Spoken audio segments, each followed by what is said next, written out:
জয় গুরু, সুপ্রভাত, হরি ওম।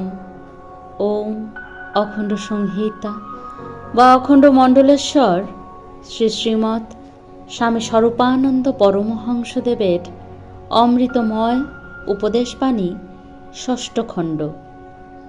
চিত্তের পূজামুখিনী প্রবৃত্তি চাই।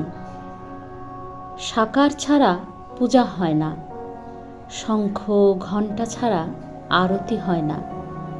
এসব ভ্রান্ত ধারণা পরিত্যাগ করো। যিনি অসীম, সীমাহীন রূপে তার অর্চনা হয়। অর্চনায় বিবেচ্য হস্তপদের প্রবৃত্তি নয়, চিত্তের প্রবৃত্তি।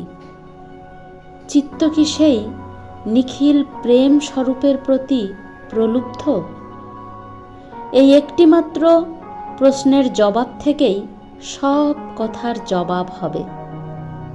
বাহ্য পূজা অধম পূজা, কিন্তু তথাপি সে পূজাই বটে যদি চিত্তের ভিতরে থাকে পূজার প্রবৃত্তি।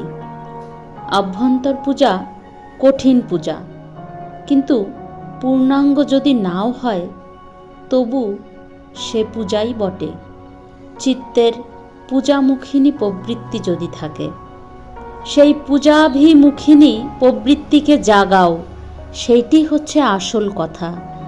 শঙ্খ ঘণ্টার হট্টগোলে সেই আসল বস্তুকে উপেক্ষা করো না।